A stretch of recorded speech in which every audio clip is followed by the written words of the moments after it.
Marcus, we can see what happens when you have a rest. That was an explosive introduction to the game. Yeah, I think the manager just told us when we come on, try and up the tempo. And of course for us it means going forward, and there was definitely spaces there, and today we managed to find the passes. We got Bruno on the ball, Paul on the ball, Anto running forward, and we look dangerous with that. We could score every time we go forward. And when there's 5 changes, I mean, I know quality players are coming in, but you're never quite sure if it's going to gel, but it was completely emphatic by the end. Yeah, I think it was a real team performance. The ones that started the game done well when he was on the pitch, and the ones that come on done well when he came on. So I think as a squad we can't really ask for much more than that in terms of attitude and intensity and intent to go and kill a game off. And today it worked in our favour. Well, you did allow people to score before you came on as well. Mason Greenwood, that was his first ever shot in the Champions League. His first goal, obviously. Yeah, it's not surprising. He's a top player. He just needs to keep his head down and keep working hard, and he can be an unbelievable player for us. A couple of VAR decisions, of course.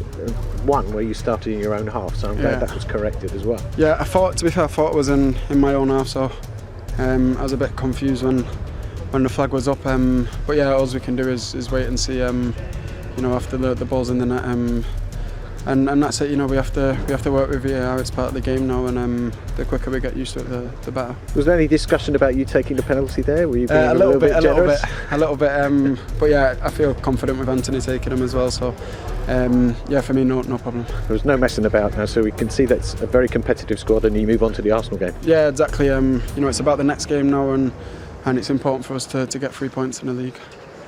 Well done tonight. Thank you. Thanks, Marcus. What a time he's having. Look at that, 9 appearances this season, 7 goals and 2 assists in all competitions, and he's the top scorer in the Champions League this season. Admittedly, it's only 2 games in, but young man. He is, he's on fire. The only way I can explain tonight's little cameo was almost like being in the playground at school and the big boy comes and plays like the 6th former, plays with the first years. Yeah. And just bullies everyone. But he feeds them first. Exactly. too quick, too strong, and takes the dinner money. He done a lot tonight. He was head and shoulders above them. He made defenders who we were marvelling about before the game, who we saw last season play really well in the Champions League, made them look like schoolboys tonight. Yeah, he came on in 63rd minute. After 11 minutes, he made it 2-0. Let's have a look at his first of his 3 goals, because obviously he's the story once again. Here he is coming on as a substitute. Paul, what did you make of this performance? He was brilliant. You come to expect this from him. Brilliant ball from Fernandes, great vision. Probably the only player on the pitch who could see that. But I like more his ruthlessness tonight. You felt every time he went through, he was not giving a goalkeeper a chance. He was smashing it in the net, and that's the best thing about him. I think his finishing has been questioned in the past, but tonight, if he sticks with that attitude, you're looking at 25 goals from him. I know.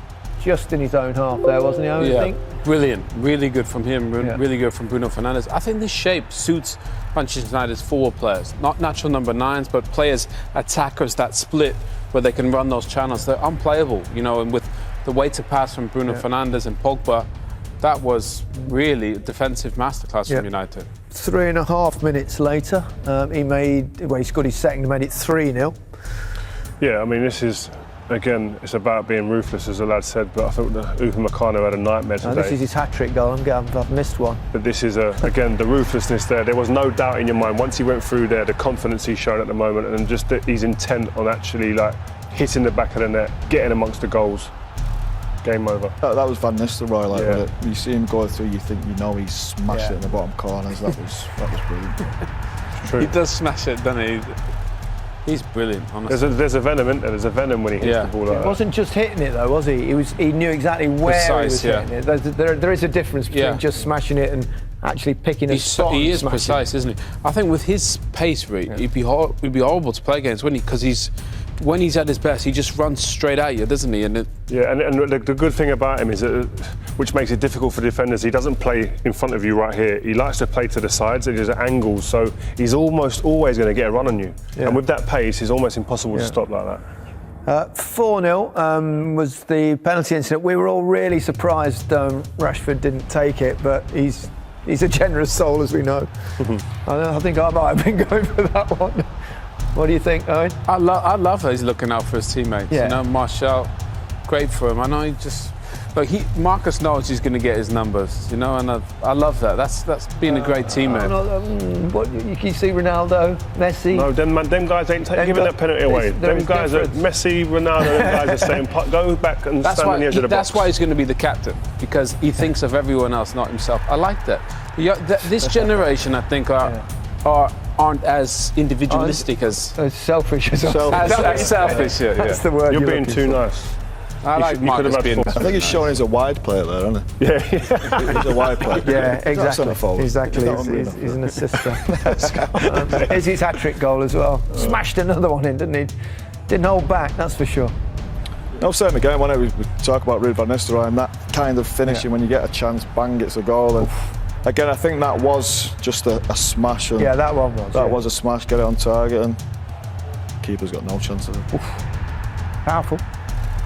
Yeah, and I like where he is as well, in the middle of goal.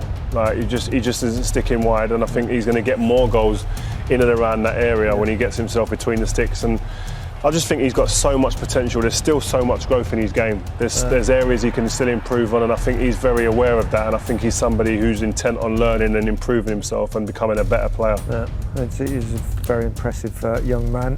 As is Greenwood, who got the first goal in that game. And Pogba found a Freemason. I'm not sure Mason Greenwood put a foot wrong in the whole game. He's amazing. He's so good. Yeah, that's not easy. He makes it look easy, and that's the key, isn't it? Yeah, as we said before, again, you normally see forwards smash it to the far post there, don't you? But again, he's just so cool and relaxed in front of goal. It's just a nice little side foot stroke into the bottom corner. It's brilliant. We were fortunate enough to have the other game, the Barcelona game, on in the other screen in the studio here, and Griezmann had a chance very, very similar. Fluffed it past the post, wide. I mean, this kid's cool as you like. Cool as you like. Here's a stat for you. Marcus Rashford was the second player ever for Manchester United to score a hat-trick coming on as a substitute. The other one? Van Persie? Ole Gunnar Solskjaer. 1999. Nottingham Forest 8-1.